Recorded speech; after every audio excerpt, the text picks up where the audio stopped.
Ready, go! 자, 신소재.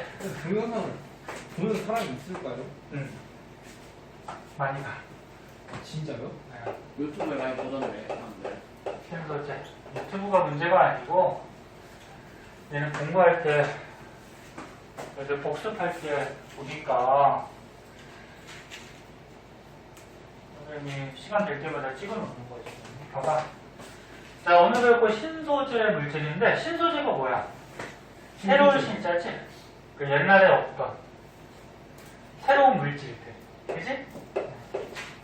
새로운 뭐 재료 또는 물질.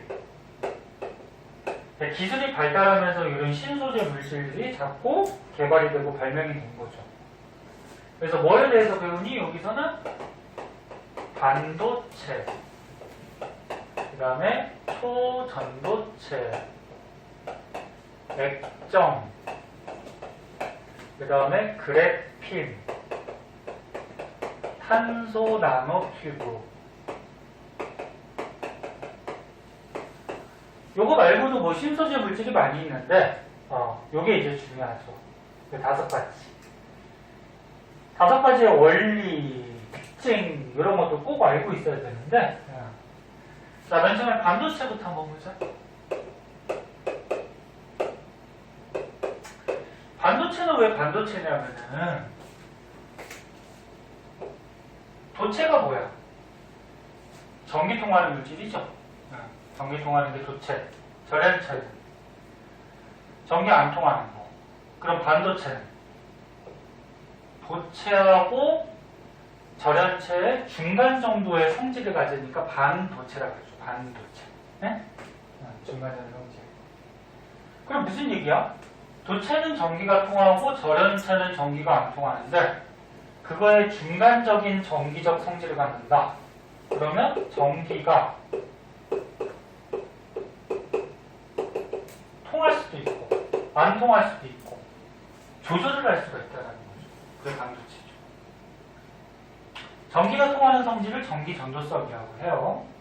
그래서 우리나라가 반도체 기술이 세계적으로 굉장히 유명하거든. 옛날에는 1위였는데 뭐 요즘 2위 뭐 이렇게 된다고 하는데 1위가 누구예요? 모르겠다. 일본인가? 아무튼 어디 있다 그런 것 같아. 그래서 반도체는 전기를 통하게 안 통하게 이렇게 조절을 해서 우리가 여러 곳에 사용하기 때문에 굉장히 중요한 부품이죠. 물질이고. 자, 그런데 반도체가 나중에 고등학교 2학년 때 물리에서 자세하게 배우는데 그 원리까지는 설명을 생략할게요. 보자. 반도체가 크게 2가지가 있어요. 순수 반도체라는 게 있고 다른 말로 고유 반도체 뭐 이렇게 얘기하는데 또 한 가지는 불순물 반도체라는 게 있어요. 순수 반도체는 규소나 또는 저마늄, 규소는 많이 봤을 거고 저마늄은 잘 나오는 원소는 아닌데 규소나 또는이야 저마늄 중에 한 가지 원소로 한 가지 원소로 반도체를 만든 거를 순수 반도체라고 해요. 근데 한 가지 원소로 이렇게 반도체를 만들면 얘가 전기가 안 통해. 왜 안 통하는지는 이제 고등학교 2학년 때 물리할 때 가르쳐 줄 건데 얘네들이 이 원소들이 서로 공유 결합을 전부 다 하고 있으면서 전자가 남는 게 없어가지고 그 결합하고 있는 전자들이 움직이지 못해요. 그 전자가 뭐 흘러가야지 전기가 통하는 건데 그래서 1학년 때는 그냥 이렇게 규소 또는 저마늄 한 가지 원소로 만드는 순수 반도체는 전기가 안 통한다. 이 정도만 알아두시고 그러면 불순물 반도체라고 있어. 불순물 반도체는 말 그대로 불순물을 넣어준 거야. 그러면 방금 했던 순수 반도체에다가 순수 반도체가 이거 중에 한 개로 만든다 그랬지? 거기다가 다른 원소 불순물을 넣어준 거예요. 넣어주는 거를 좀 유식한 말로 도핑한다 그러거든. 네. 그래서 기소 또는 저마늄으로 한 가지 원소로 만든 데다가 다른 원소, 응? 다른 원소를 사이사이에 넣어준 거야. 이게 불순물 반도체인데, 그럼 불순물 반도체를 만들어주면은 전기가 통해요. 그럼 우리가 이용할 때 전기 안 통하는 거는 별 쓸모가 없죠. 쓰는 것도 있긴 한데 쓸모가 별로 없으니까 불순물 반도체를 우리 생활에 많이 쓰는 거예요. 쌤, 지난번에 고유 반도체를 설명하셨는데 왜 순수 반도체? 그러니까 앞서 얘기했잖아. 순수 반도체를 다른 말로 고유 반도체라고 하는 거야. 응? 그러니까 순수 반도체나 이거를 다른 말로 고유 반도체라고도 해요. 자, 그래서 전기가 통하는 불순물 반도체를 우리 생활에 사용을 하는데, 불순물 반도체도 종류가 있어요. 나 같으면 여기다가 다른 불순물을 넣어준다 그랬잖아. 다른 원소를. 여기다가 넣는 원소의 종류에 따라서 N형 반도체라는 게 있고요. P형 반도체라는 게 있어요. 그래서 1학년 때는 이 정도 종류가 이런 게 있다 정도만 알아주세요. 자, 그럼 책을 한번 보자. 자, 반도체는 순수한 규소나 점아니면은 전류가 흐르지 않지만, 그러니까 순수한 한 가지 원소, 얘네들에는 전기가 안 통해. 이게 이제 순수 반도체, 고유 반도체. 그런데 여기다가 소량의 원소를 첨가하면, 다른 원소를 첨가했으니까 불순물을 넣어줬다는 거야. 그러면 전기가 잘 통하더라. 이게 이제 불순물 반도체. 그래서 다시 얘기하면 우리 생활에는 보통 이 불순물 반도체를 쓰게 돼요. 반도체가 하는 역할들이 있는데 이렇게 만들어서 반도체 두 개를 연결시켜 놓은 걸 다이오드라고 해요. 그래서 여기다 쓸까? 예. 반도체 쓰는 거. 종류들 한 번씩 봐주세요. 다이오드는 반도체를 두 개를 붙여요. 아까 N형, P형 이런 게 있다고 했지? 이거 두 개를 붙여서 만든 게 다이오드인데, 얘가 하는 기능이 있어요. 정류작용이라고 해서, 이것도 자세한 거는 이제 나 고등학교 2학년 때 물리에서 배워. 지금은 뭐 이런 게 있다 정도만 알아주시면 돼요. 정류가 뭐냐면, 교류 전류를 직류로 바꿔주는 건데, 교류가 뭐냐면 전기가 플러스 마이너스 이렇게 방향을 바꾸면서 흐르는 전류를 교류라고 해요. 그럼 직류는 뭐냐면 한쪽 방향으로만 계속 흐르는 전류를 직류라고 해요. 그래서 너네 집에 발전소에서 집에까지 들어오는 전기는 교류예요. 그런데 우리 뭐 노트북이나 뭐 이런 핸드폰은 직류를 사용하거든? 그러면 집에까지 교류가 들어오는데 노트북이나 핸드폰은 직류 사용하니까 교류를 직류로 바꿔줘야 돼. 그게 이제 다이오드가 하는 역할이고, 그게 너네 어댑터. 저기 노트북이나 알아요. 여기 있잖아. 여기 이런 노트북이나 핸드폰 너네 그 충전할 때 보면 어댑터 있죠? 요 안에 저거 다이오드가 들어있어요. 그럼 집에까지 교류가 오다가 이 어댑터 안에 다이오드에서 어떻게 직류로 바꿔서 넣어주는 거예요. 직류로. 그래서 교류가 다방향이고 진기는 한방향이고. 한 번. 교류는 방향을 계속 바꿔요. 그래서 자세한 원리가 조금 궁금하긴 하겠지만 요거 자세하게 설명하다 보면은 너무 깊이 들어가요. 그래서 1학년 때는 다시 한번 얘기할게. 반도체 중에 불순물 반도체를 사용하는데 불순물 반도체 두 개를 연결해 놓은 게 다이오드고 하는 작용은 교류를 직류로 바꾸는 정류작용. 이 정도 알아주시고, 그 다음에 트랜지스터라고 있어요.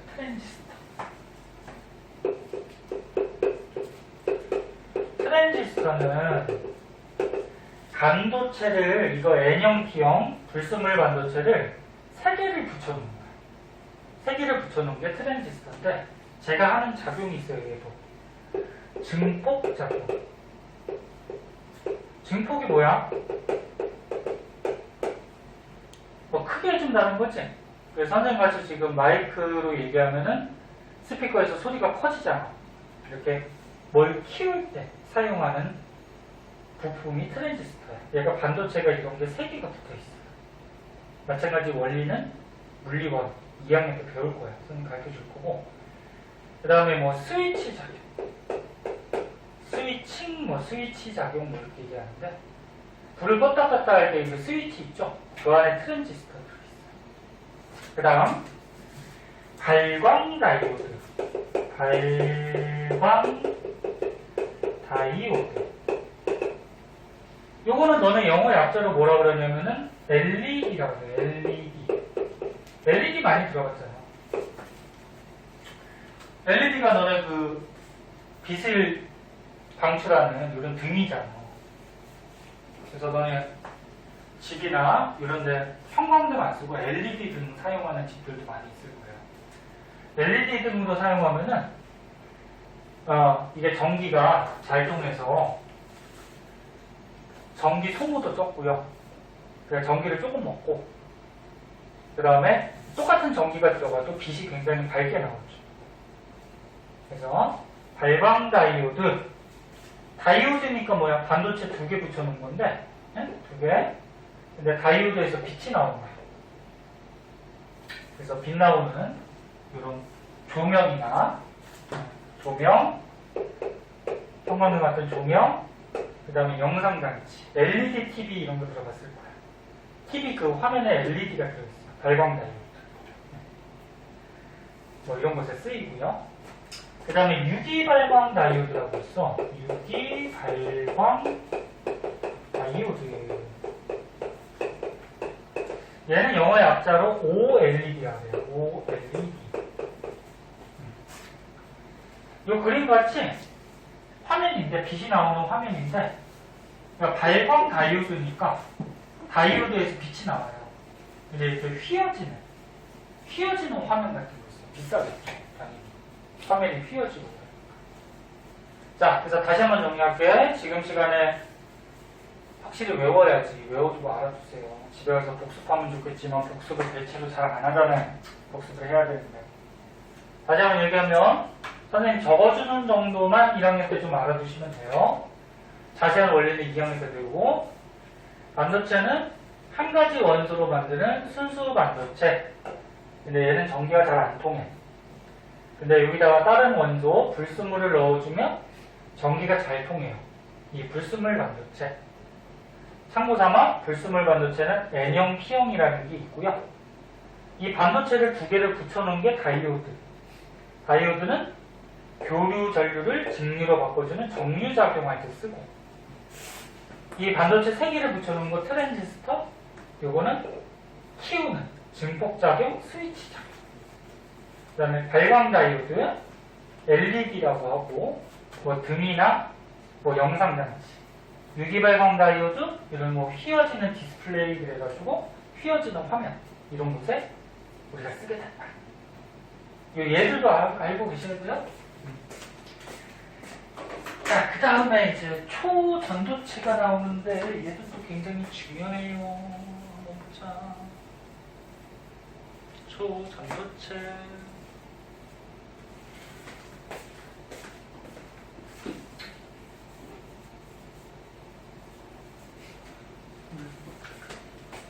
이 초전도체는 이제 그래프도 중요하거든?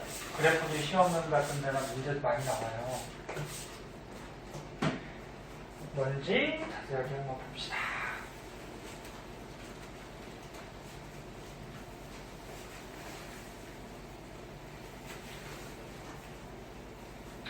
지금 공부하는 게 니네 학교 가면 까먹을 것 같지만 안 까먹어요. 물론 이제 중간중간에 잊어버리는 것도 있지만 그때 가서 또 한 번 학교에서 배우거나 또 학원에서 배우면은 기억이 다시 다 날 거야. 그러니까 어차피 나중에 배울 건데 뭘로 배워요? 그럼 학원 다닐 필요가 없지. 지금 한번 배워두면은 나중에 금세 문제 알아듣게 되고, 그 다음에 자기가 모르는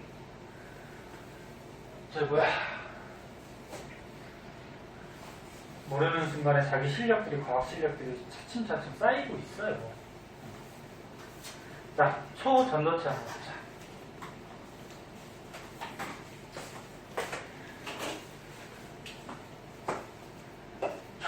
초자가 들어가니까 뭐 굉장히. 전도가 뭐야? 뭐가 통하는 걸 전도된다 그러거든? 열이 통하면 열 전도성, 전기가 통하면 전기 전도성, 그렇게 얘기하잖아. 그러면 초전도체 굉장히 잘 통해. 뭐가 잘 통하냐면 전기가 잘 통하는 거야. 굉장히 전기가 잘 통하는 물질 이런 걸 초전도체. 그래서 이 그래프 한번 보면은, 자, 그래프는 항상 X축, Y축 잘 보세요. X축이 온도고 Y축이 전기 저항이야. 저항이 뭐니? 저항이 전기 흐르는 걸 도와주는 거에 방해하는 거야. 방해하는 거죠. 그러니까 전기가 흐를 때 전기가 잘 흐르지 못하게 방해하는 게 저항이야. 그러면 일반적으로 어떤 물질의 온도가 올라가면은 저항값이 커져요. 저항값이 자꾸 커져. 뭐 중학교 때 전기 배울 때 뭐 이런 거 있었잖아요. 뭐 도선이나 어떤 물체가 있을 때, 도선이나 어떤 물체가 있을 때 전기 통하는 물질을 그래 도체라고 그러지. 근데 물체 고체 안에는 이제 원자, 핵, 전자 뭐 이런 것들이 있었는데, 여기에서 전자들이 막 흘러가잖아.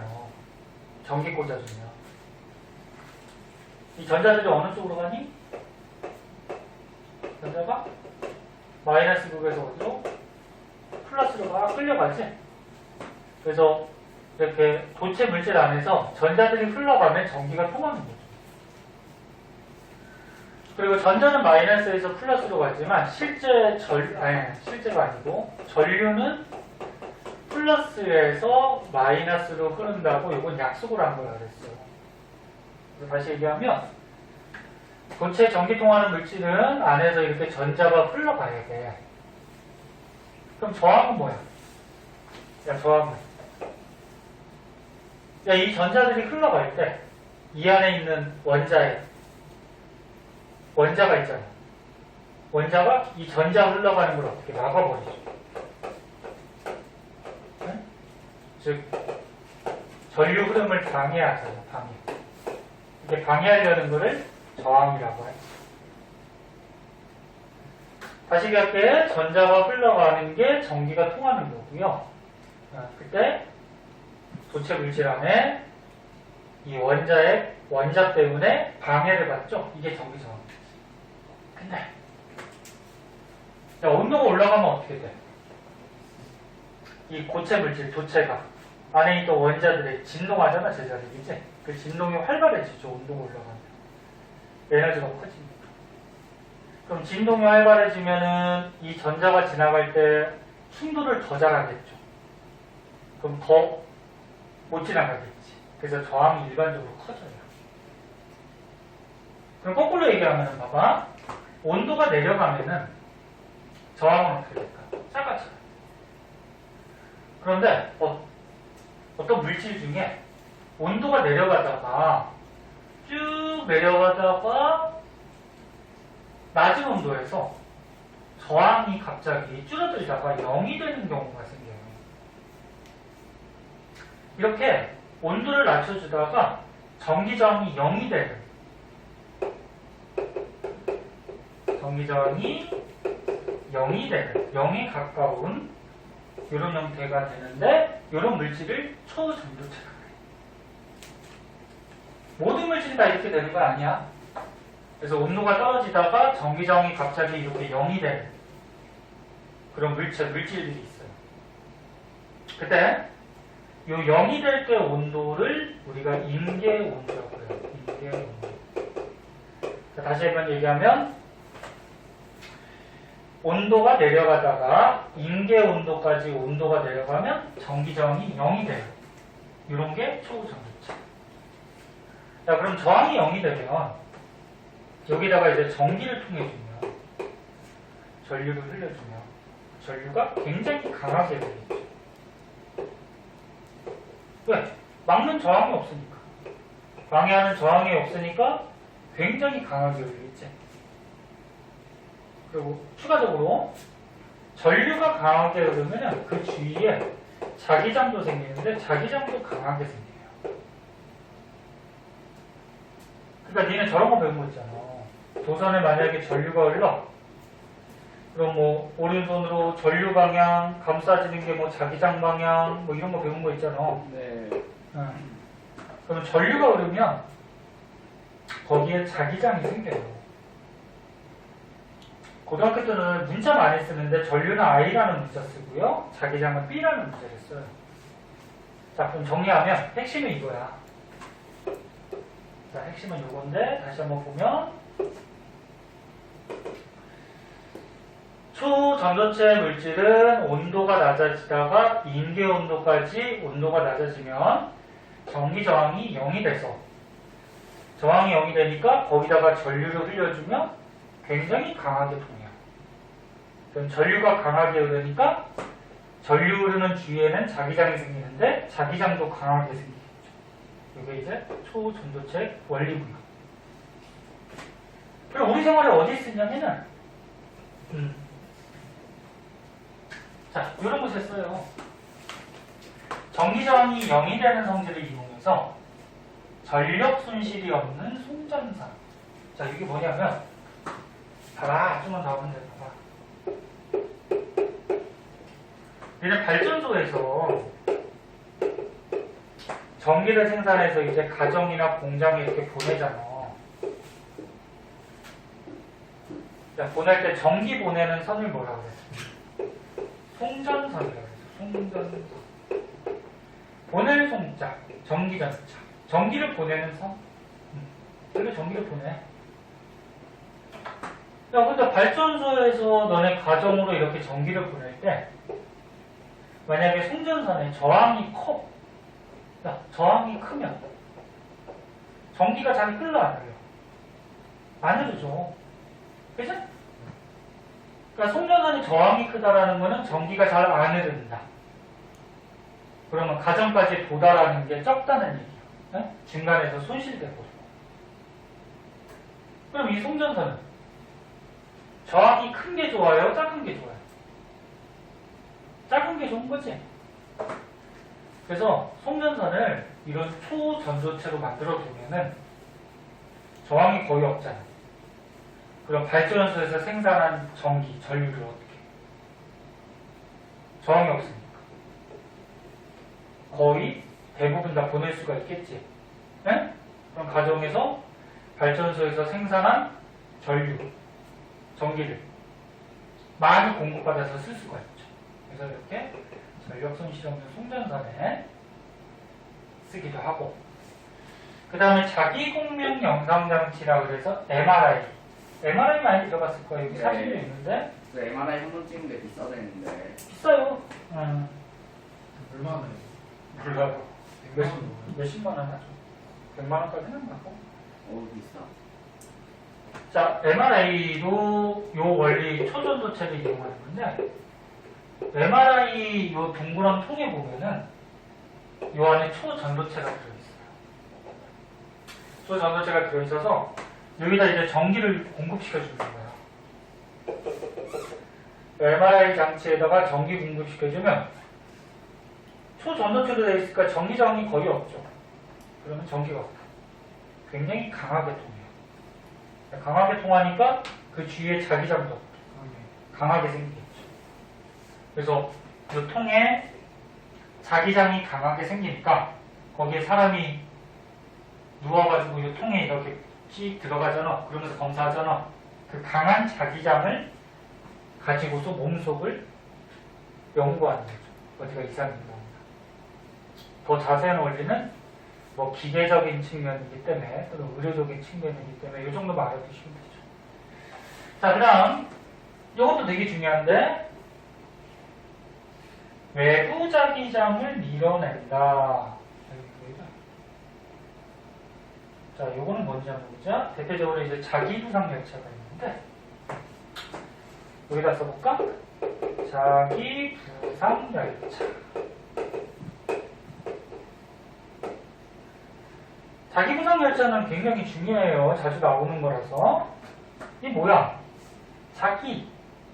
자기장을 이용해서 부상, 뭐야? 뜬다는 거지, 뜬다. 열차가. 많이 들어봤을 거야. 열차가 조금 철도 위에 조금 떠서 이렇게 달리는 거야. 야, 그럼 철도 위에 떠서 달리니까 마찰이 있어요, 없어요? 거의 없죠. 그럼 굉장히 빠르게 달리겠지. 그럼 얘를 어떻게 만드냐면, 자, 예를 들어서 철도를 자석으로 만들어. 응? 그래서 철도를 자석으로 만들고, 그럼 자석이 뭐 N극, S극 이렇게 있을 거란 말이야. 그래, N극은 너네 알다시피 자기장이 나오는 곳이죠. S는 들어가는 거야. 그 철도를 자석으로 만들고 기차 밑에다가 지금 배운 초전도체를 밑에다가 설치해요. 초전도체. 그럼 설치해주면 어떻게 되냐면은, 자, 기차 밑에 전도체가 있으니까 전기저항이 거의 없죠, 여기. 그럼 여기다가 전기 보내주면 어떻게 돼? 강하게 흐르죠. 강하게 흐르는데 전기가 흐르는 주위에는 또 뭐가 생긴다? 자기장이 생기죠. 그리고 여기에 강한 자기장이 생겨요. 초전도체. 강한 자기장이 생기는데 요 외부 자기장하고 반대 방향으로 강한 자기장이 생겨요. 나가는 쪽이니까 N극. 외부 자기장하고 반대 방향으로 생긴다. 이거를 또 마찬가지 물리에서 나중에 배우는데, 그리고 뭐 반자성체 뭐 이런 말도 쓰는데 그 나중에 배우면 되고, 일단 고1 때 알아둬야 될 거는 자기부상 열차는 초전도체를 이용해서 외부에서 오는, 잘 봐, 어려워. 외부에서 오는 자기장을 밀어내는 쪽으로 강한 자기장이 생겨서 열차를 붕 띄운다는 거죠. 그러니까 철도가 N극이고 기차 밑에도 N극이 만들어지면 어떻게 돼? 서로 밀 거 아니야. 그럼 뜨겠죠. 그러니까 뜬다 그래서 몇십 cm, 1m 뜨고 그런 게 아니야. 한 철도에서 한 1cm 그 정도? 그 정도 떠가지고 달리는 거예요. 너무 많이 뜨면 또 위험하죠. 자, 다시 정리할게요. 그러면 정리 봐. 선생님 똑같은 얘기 두세 번씩 하는 거 지금 시간에 외워요. 초전도체 온도를 낮추다가 인계 온도까지 온도가 낮아지면 전기 저항이 0이 돼서 전류가 굉장히 강하게 흐르는 그런 물질.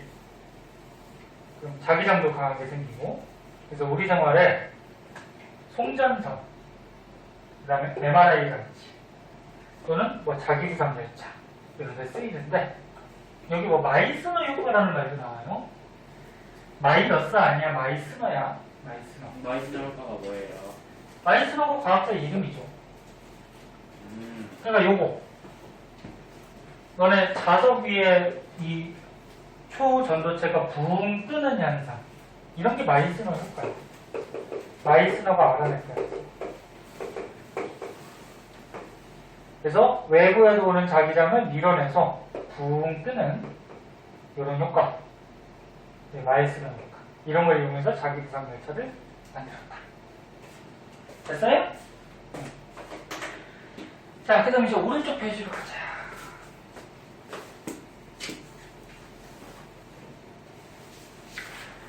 자, 마지막으로 액정 하나 볼게요. 액정 여기까지 좀 하고 끝내줄게요. 자.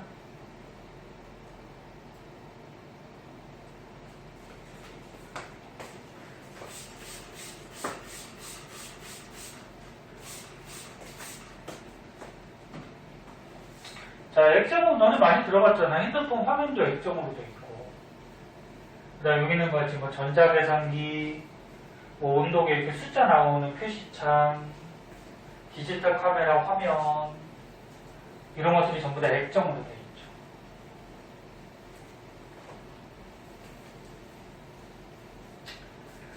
액정도 우리 생활에 많이 쓰죠. 그리고 액정 화면이 비싸요. 왜 비싼지 설명해 줄게요. 액정 너네 깨지면은 막 몇십만 원씩 하잖아요. 그러니까 핸드폰 같은 거 조심하고 깨지지 않도록.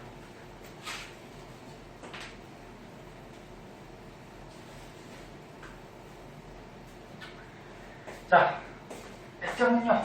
자.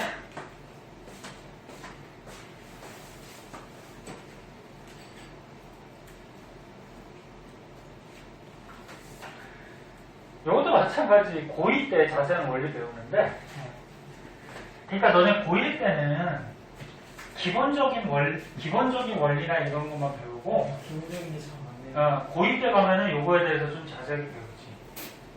갈수록 복잡해지는 거지. 자, 보자. 액정. 액정은 고체하고 액체의 중간적인 성질을 갖는 분자예요, 분자. 그러니까 니네 물질 하나의 원자, 분자 이런 거 있잖아. 눈에 안 보이는 굉장히 조그마한. 근데 이 분자가 얘들아 고체하고 액체의 중간적인 성질을 갖는데, 그럼 고체하고 액체 중간이니까 고체는 뭐 딱딱하고 액체는 뭐 흘러다니고, 그거의 중간이니까 뭐 쉽게 얘기해서 말랑말랑한 젤리 정도? 네. 그런 형태를 띠는 분자다.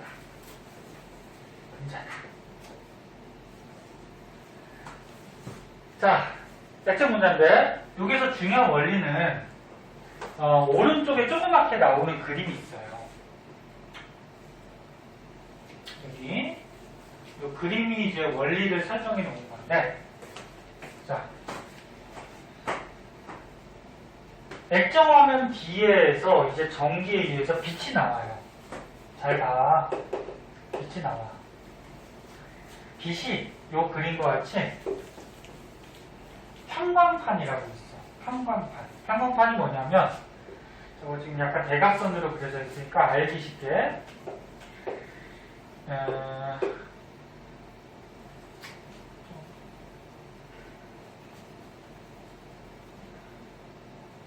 자, 다시 봐봐. 좀 작게 그리자.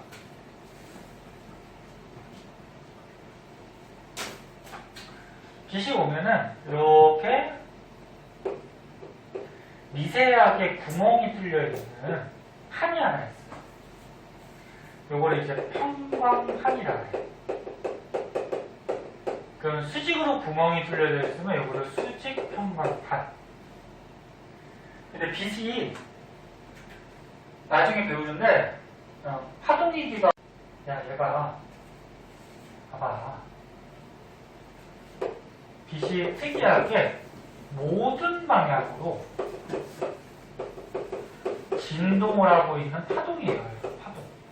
입자라고 부를 수도 있는데, 보통 너네 파동들은 파도라고 그러면 이렇게 한쪽 방향으로만 진동하거든, 위아래. 근데 얘는 모든 방향으로 다 진동해요. 근데 이렇게 수직으로 뚫려져 있는 수직 평광판을 지나가면 빛이 수직으로 뚫려져 있으니까 수직빛만 통과가 돼요. 수직으로 진동하는 빛만. 이렇게 한쪽으로만 진동하는 빛을 평광이라고 해요. 평광. 한 방향으로 진동하는 빛. 이걸 평광이라고 해요.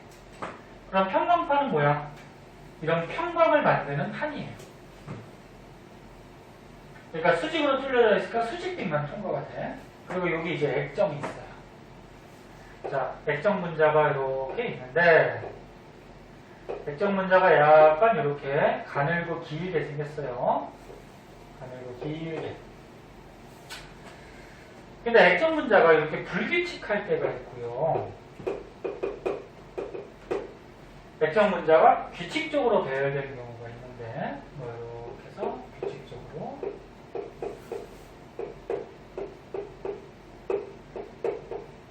지금 4개만 그린 거야. 원래는 되게 많아 분자가 되겠지? 근데 이게 액정 분자가 불규칙하게 돼 있을 때는 이 액정 분자한테 전압을 안 보내줄 때, 즉 전기를 안 보내주면 불규칙해요. 그럼 규칙적일 때는 액정 분자한테 전기를 보내줄 때, 전압을 보내주면 규칙적이에요. 그러니까 전기 힘에 의해서 얘가 규칙적으로 배열을 하는 거예요. 전기 힘에 의해서. 그러면 빛이 이 평광판을 지나오면 수직으로 진동하는 평광이 나오는데 이게 액정 불규칙한 곳을 지나다 보면은 얘가 진동해서 가다가 얘네들하고 막 부딪혀서 나올 때 방향이 꺾여 나와요. 꺾여 나와. 근데 이쪽에는 또 평광판이 하나 더 있어요. 하나 더 있는데 이쪽은 반대로 구멍을 또 뚫어놔요. 반대로 뚫어놓으면 수평으로 뚫어놓으면 지금 빛이 한쪽으로 진동하는 거니까 평광이지. 근데 수평으로 진동하지. 그래서 이 빛이 여기 통과를 해. 그래서 빛이 나와요. 근데 밑에 거 한번 봐. 밑에 거는 야, 빛이 오는데 수직 평광판을 지나면 수직 평광만 한쪽으로 진동하는 빛만 빠져나오는데 전압을 걸어줘서 제 액정 분자한테 전기를 보내서 얘가 규칙적으로 배열하면 이 수직 진동하는 빛이 그대로 와요. 방해를 들이받아서. 그대로 오면 이쪽에 뭐 있어? 수평 평광판이 있죠? 근데 수직으로 진동하니까 이 수평 평광판을 통과를 못해요. 그 못하니까 여기는 빛이 나오지 않아요. 그래서 자, 이런 게 압축되어 있는 게 액정인데 이 앞에다가 이제 색 필터, 빛의 삼원색이 빨초파죠. 빨초파 필터들을 갖다 놓으면 만약에 화면에 빨간색으로 표시하고 싶어? 그럼 빨간색 쪽만 빛을 내보내면 되는 거고 빛을 빨간빛하고 초록빛을 섞고 싶어? 그럼 빨간 쪽하고 초록 쪽만 빛을 내보내면 되겠지. 그래서 섞어서 눈에 보이게 만들면 되는 거야. 근데 주의할 거는 요게 주의해야 돼. 액정 분자한테 전압을 안 보내준 쪽이 빛이 나와요. 그리고 액정 분자한테 전압을 보내주면 빛이 안 나와요. 그래서 애들이 많이 틀리는 게 액정 분자한테 전기를 보내줘야지 빛이 나오지 않아요? 그거 아니야. 반대야. 다시 한번 얘기할게. 액정 분자한테 전기, 전압을 안 보내준 쪽이 빛이 나와요. 원리는 빛이 가다가 평광이 만들어지고 전기 안 보내주면 불규칙하니까 방향이 꺾였다가 얘가 반대 방향의 평광판을 통과할 수 있으니까 여기서 빛이 나와요. 꺾여서 통과할 수 있는 거죠? 그럼 얘 그림 봐봐. 빛이 왔어. 근데 수직 평광판이래. 그럼 이제 수직빛만 여기가 통과가 돼. 근데 지금 액정 분자가 규칙적이네? 규칙적이라는 건 뭐야? 액정 분자한테 전압을 준 거죠. 그럼 이 빛이 그대로 가요. 수직빛이. 수직 평광이. 근데 이쪽에는 수평으로 구멍을 뚫어놨어? 그 수평으로 뚫어놨으니까 수직빛이 통과가 안 되죠. 그래서 결국적으로 빛이 차단되더라. 안 나가더라. 여기서 빛이 나오게 하려면 액정 분자한테 전압을 안 걸어줘야 되는 거지. 응? 그럼 얘가 불규칙해서 빛이 나오겠죠. 자, 이렇게 이제 액정의 원리고요.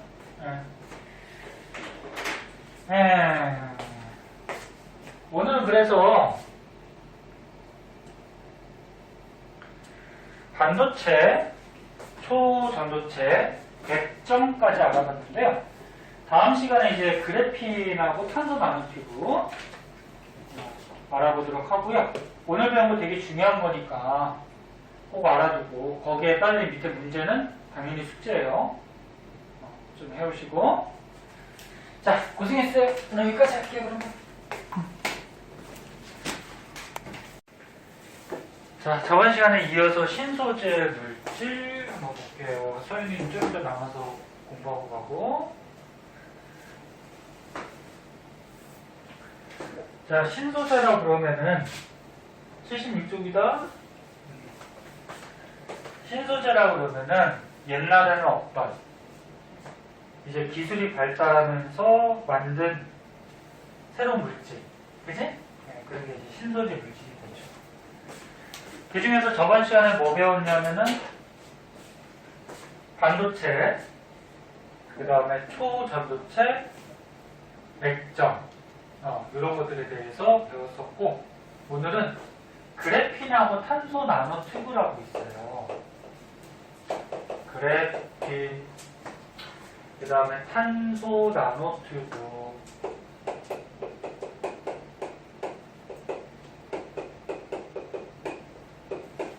자, 얘가 어떤 물질인지 한번 보도록 할게요. 보자, 7번 보자. 봐봐. 좀 기억력 공부하자. 자, 그래핀이나 탄소 나노 튜브나 여기에 보면은 이런 시커먼 뭐 알갱이 같은 게 있어요. 이런데 이 시커먼 알갱이가 뭐냐면은 이게 탄소예요. 탄소. 탄소가 알다시피 너네 원자 번호가 6번이에요. 네. 20번까지 이제 다 외웠을 거야. 그치? 네. 여기서 외웠지? 네. 수헬리베 붕탄 6번이야. 그럼 탄소가 6번이면은 어떻게 생겼냐면 이렇게 생겼죠. 원자 번호는 원자핵 안에 들어있는 양성자 개수 가지고 원자 번호 100이고 그 다음에 겉에 전자들이 돌아다니는데 전자 개수 가지고도 원자 번호도 100이죠. 그럼 잘 보세요. 전자가 6개가 돌아다니는데 첫 번째 껍질에는 전자가 최대 몇 개 들어간다 그랬니? 2개. 응? 288 들어간다 그랬죠. 288. 그게 옥텟 규칙 8전자 규칙이라고 그러고. 그래서 첫 번째 껍질에 2개 들어가고 두 번째 껍질에 몇 개가 남아요? 4개. 아니지. 4개구나. 미안해. 4개 남죠. 네. 그때 자, 옥텟 규칙에 따라서 288 들어가야지 이 원소가 안정해지는데 첫 번째 껍질에는 2개가 들어갔어. 근데 두 번째 껍질에는 4개밖에 없죠. 이렇게 저번 거 기억해봐. 옥텟 규칙에 따라서 2개 들어가고 남는 전자를 뭐라고 그래? 네? 원자과 전자. 원자과 전자. 고등학교 게 쉽지 않아. 그럼 탄소는 원자과 전자가 4개야. 바깥쪽에. 근데 몇 개가 돼야지 안정해진다고? 8개.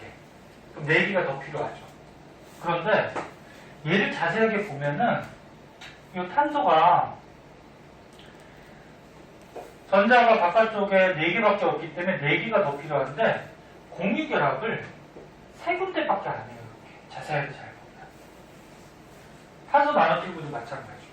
지금 무슨 얘기냐면 여기다 그려줄게. 봐봐. 탄소가 있을 때 또 옆에 탄소가 이렇게 있어요. 옆에 탄소가 이렇게 있는데 이 탄소가 갖고 있는 전자들이 원자과 전자가 4개가 있어. 바깥쪽에. 맞니? 잘 봐. 어려워. 4개가 있죠. 그 중에서 얘가 다른 탄소에 있는 전자하고 3개를 같이 써요. 이렇게. 공유결합. 이게 전자 같이 쓰는 거를 이제 공유결합이라고 하죠. 공유결합. 공유결합에 대해서 또 뒤에서도 한번 또 다 나와 있을 텐데. 그러면 이 가운데 있는 탄소가 옆에 있는 탄소들하고 전자를 같이 쓰다 보면은 몇 개가 되는 효과가 생기냐면 하나, 둘, 셋, 넷, 다섯, 여섯 그리고 하나, 7개. 근데 원래 몇 개를 가져야지 안정이? 8개를 가져야지 안정한데 얘는 공유결합을 3개씩만 하고 있어요. 지금 자세히 보면 결합을 3개씩만 하고 있어요. 전부 다. 그러면 탄소에 있던 바깥쪽에 원자과 전자 4개 중에 3개는 결합을 하고 있고 하나가 남아요. 요 하나 남는 애는 결합을 안 하고 있으니까 굉장히 자유롭게 움직여 다닐 수 있어요. 그래서 자유롭게 움직여 다니는 전자라 그래서 이거를 자유전자라고도 해요. 네? 그럼 이쪽 탄소도 어떻게 될까? 얘들아, 여기 봐. 이쪽 탄소도 옆에 거랑 하나, 둘, 세 개 공유 결합을 하고 여기도 또 자유전자가 또 남아요. 이 탄소. 얘도 마찬가지죠. 얘도 이제 공유 결합을 하나, 둘, 세 개 하고 얘도 또 자유전자가 또 남아요. 그래서 무슨 얘기냐면 그래핀이나 탄소 나노튜브는 탄소들이 공유 결합을 하고 나서 자유전자들이 남아서 해봐. 자유전자들이 남아서 이 전자들이 자유롭게 움직여 다니면서 전기나 열이 잘 통해요. 전기 통하는 성질을 전기 전도성이라고 그러고 열이 통하는 성질을 열 전도성이라고 해요. 그래서 전기 전도성과 열 전도성이 크다, 뛰어나다. 그러니까 전기나 열이 잘 통한다는 얘기예요. 얘는 어떤 물질에서 얘들아 여기 전기 꽂아주면은 전자들이 움직여가면은 전기가 통하는 거야. 그리고 가열을 해주면 전자들이 열 에너지를 갖고서 또 이동을 하거든. 그래서 다시 한번 얘기할게. 그래핀, 탄소 나노튜브 바깥쪽에 원자과 전자가 4개인데 이 4개 중에 3개만 결합을 하고 있고 하나씩 남아서 이게 자유롭게 움직일 수가 있고요. 이 전자들이 움직여 다니면서 전기나 열이 잘 통하는 거야. 그래서 그래핀이나 탄소 나노튜브 전기 전도성과 열 전도성이 굉장히 뛰어난 물질이다. 그리고 또 특징이 또 이런 게 있어요. 강철보다 강하죠. 강철이 철이야, 철. 철보다 얘가 단단하대요. 실제로 100배 이상 단단하대요. 철보다. 그럼 단단한 이유는 뭐냐면 얘가 육각형 벌집 구조로 하고 있거든. 지금 이 구조를 잘 보면 얘가 이렇게 육각형으로 벌집 구조를 하고 있는데 얘는 벌집이라는 게 굉장히 빈틈이 없고 치밀한 구조예요. 벌집이. 벌집 육각형으로 다 결합하다 보면 빈틈이 생기질 않아요. 그래서 육각형 벌집 구조, 치밀한 구조이기 때문에 굉장히 단단한 강철보다 단단한 성질이 있어요. 그리고 또 특징, 얘가 한 겹으로 돼 있거든요. 한 겹. 지금 딱 보니까 한 겹이야. 한 겹으로 돼 있으면 굉장히 얇겠죠. 얇으니까 어떠냐면은 투명해요. 그리고 한 겹이니까 이렇게 휠 수도 있어. 휠 수도 있어. 그래서 유연성이 있어요. 투명하고 또 유연하고. 그럼 이런 그래핀 같은 경우에 이제 장점들이 되게 많죠. 어떤 거? 전기나 열도 잘 통하고 강철보다도 단단하고 투명하면서도 유연하고 단단하면서도 유연해. 그리고 우리 생활에 많이 쓰이겠죠. 옛날에는 어떤 새로운 물질이야. 네? 그래서 우리 생활에 뭐 이런 곳에 쓰이게 되는데 이 쓰이는 곳은 뭐 그냥 참고 삼아 보시고요. 외울 필요는 없어요. 네? 원리만 아시면 돼요. 자, 그 다음에 탄소 나노튜브는 이 그래핀은 어떻게 한 거야? 동그랗게 이렇게 말아놓은 거예요. 동그랗게. 네? 동그랗게 말아놓은 게 탄소 나노튜브 이렇게 돼요. 그림 여기 있으니까 안 그릴게. 튜브 모양이야. 이렇게 튜브. 특징은 비슷해요. 얘네들도 결합을 세 군데 하기 때문에 군데군데 자유전자들이 남거든요. 그래서 전기나 열이 잘 통해요. 얘도. 그리고 얘가 육각형 벌집 구조를 마찬가지 하고 있기 때문에 강철보다도 단단해요. 근데 한 겹은 아니죠.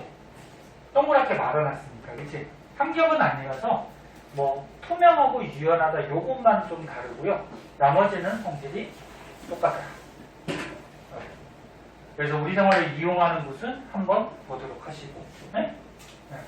자, 요것도 너네 이제 고등학교 가면은 시험 문제 한 문제나 두 문제 정도 잘 나오니까 꼭 알아두시고. 마찬가지 사진 찍어줄 테니까 집에 가서 복습도 한 번씩 하고.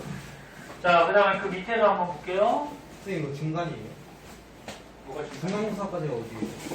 중간고사? 학교마다 좀 달라. 학교 고등학교 때 1학년 때 학교 선생님이 만약에 한 분이 들어오는 학교는 처음부터 순서대로 나가는데, 근데 고등학교 선생님들은 물, 화, 생지 과목이 좀 나눠져 있거든요. 그래서 통합과학을 보통 두 분이서 많이 들어오세요. 그래서 한 분은 처음부터 나가고 한 분은 그 중간부터 좀 나가고, 예? 뭐 이렇게 돼서 범위가 학교마다 약간씩 달랐어요. 영석 왜 뭐 잊어먹었어? 아니 뭐 떨어져가지고 죽었어요. 중요한 거야? 네. 뭐 다이아몬드 떨어뜨렸어? 아니요 샤프. 샤프? 네. 자, 그 밑에 그림 한번 볼게요. 자, 그 밑에 그림은 이제 흑연하고 그래핀이라는 물질을, 신소재 물질을 비교해 놓은 건데, 지금 자세하게 보면은 흑연하고 그래핀하고 거의 비슷하죠? 네. 흑연이 너네 알다시피 그 연필심, 샤프심, 이런 게 흑연이죠. 자, 책에 그림 볼게요. 이거 다 그리기 힘드니까. 자, 여기 보시면, 할 때 집중해서 보고 그리고 시간대 하자. 너네들 어떻게 해서든지 고등학교 가서 성적을 잘 받게 하려고 선생님 좀 열심히 가르칠 테니까 잘 따라와야죠. 대학교 너네 가고 싶은데 가려면 고등학교 성적부터 반영되니까 열심히 좀 해야죠. 응? 네. 사람이니까 뭐 여가 생활도 좀 해야 되지만 할 때는 좀 집중해서 봐. 그 암만 옆에서 선생님이나 부모님이 말해도 너네는 그냥 그래 너는 그렇게 얘기해라 나는 모르겠다 그러지 말고 자기가 느껴서 해야 돼요. 네? 자기가 누가 빨리 그걸 느끼느냐에 따라서 좀 달라지는 거죠. 나중에 미래도 좀 달라지고. 응? 자, 볼게요. 자, 연필이나 샤프심의 재료 흑연이 있어요. 흑연.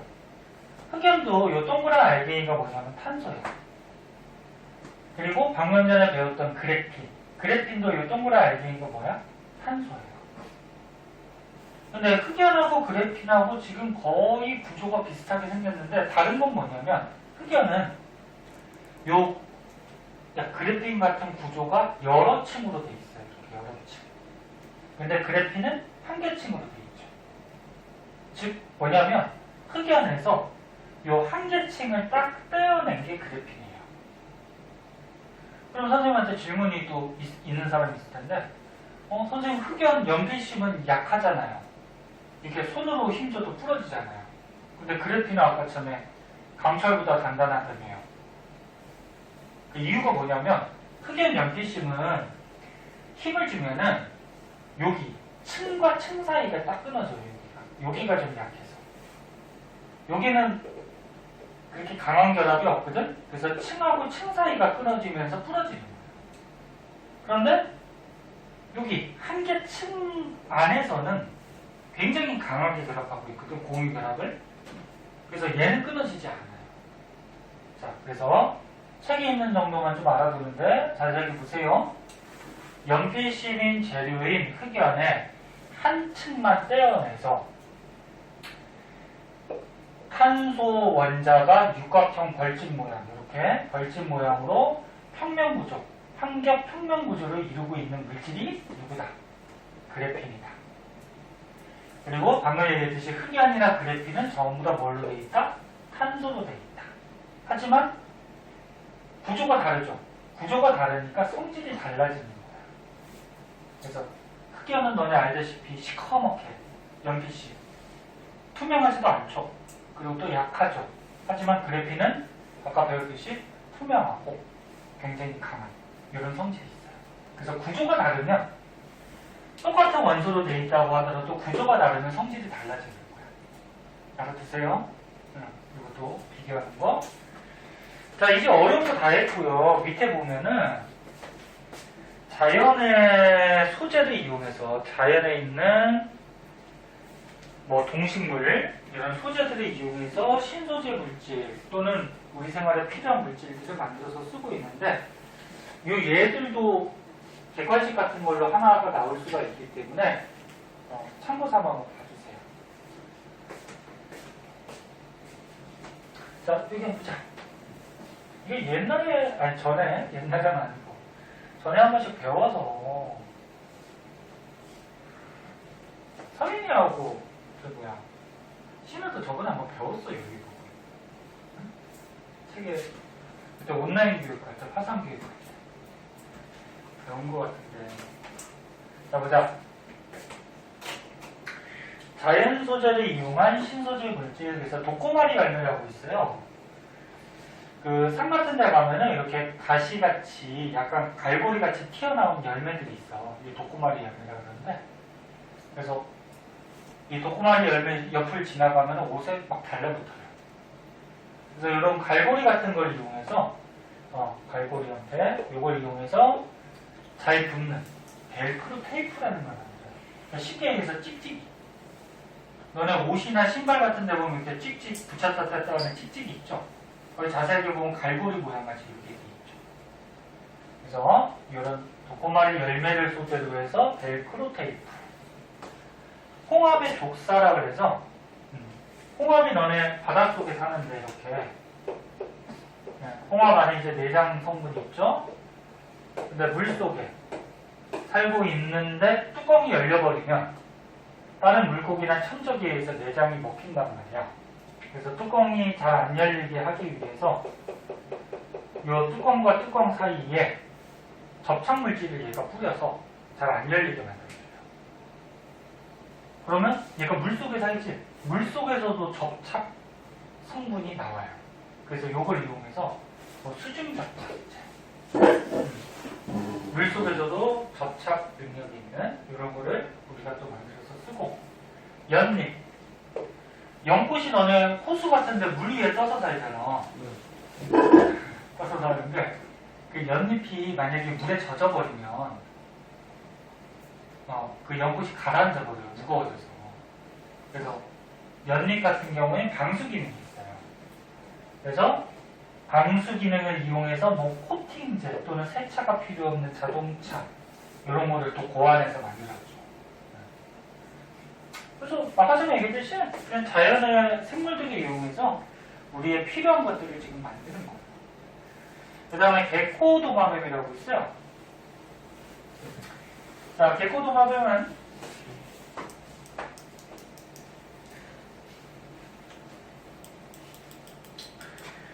사진에 있는 것 같이 발에 빨판이 있거든. 그 빨판을 이용해서 벽을 막 붙어서 올라가요. 그리고 빨판이니까 잘 붙겠죠. 네. 그리고 개코도마뱀 발바닥에 빨판 원리를 이용해서 뭐 개코 테이프, 의료용 패치, 그 몸에 붙일 수 있는 패치 이런 거를 또 만들어 쓰고. 아까 벌집이 구조가 치밀하다고 그랬는데 거미줄도 구조가 치밀해요. 그래서 거미줄도 너네 모양 잘 보면은 굉장히 치밀한 구조. 단단하거든. 물론 사람이 이렇게 툭 치면 끊어지지만 곤충 같은 게 날아가다가 부딪히면은 걸려가지고 잘 벗어나오지 못하죠. 치밀한 구조. 이런 걸 이용해서 총알도 뚫을 수 없는 뭐 방탄복. 그 다음에 인공 힘줄. 몸 안에 보면 이제 힘줄이 있거든? 질기고 단단해야 돼. 뭐 낙하산줄. 뭐 이런 거를 또 만들기도 하고. 상어 비늘. 상어가 너네 물속에서 엄청나게 빠르게 헤엄쳐 다니는데 이 상어 비늘 모양을 이용해서 전신 수영복을 만들어서 입고서 수영을 하면은 빠른 속도로 헤엄칠 수 있다는 거죠. 그 다음에 밑에 보면 모르포 나비라고 있어요. 모르포 나비가 이 나비가 보는 방향에 따라서 색깔이 좀 달라 보이거든. 그래서 이 모르포 나비를 날개를 소재로 해가지고 모르포 텍스섬이라고 해서 보는 방향에 따라서 옷 색깔이 좀 변하는 약간 비닐 선물하고 비슷하게 생겼는데 이런 거 가끔 본 적 있을 거야. 보는 방향에 따라서 옷 색깔이 약간씩 바뀌어. 이런 옷도 만들어서 우리가 사용을 하고 있다. 자, 그래서 저번 시간, 이번 시간에서 신소재 물질 알아봤고요. 자, 밑에 문제가 있는데 먼저 풀어볼까? 세 문제 금방 푸니까 먼저 풀고 우리 다 맞추고 뒤로 넘어가도록 할게요.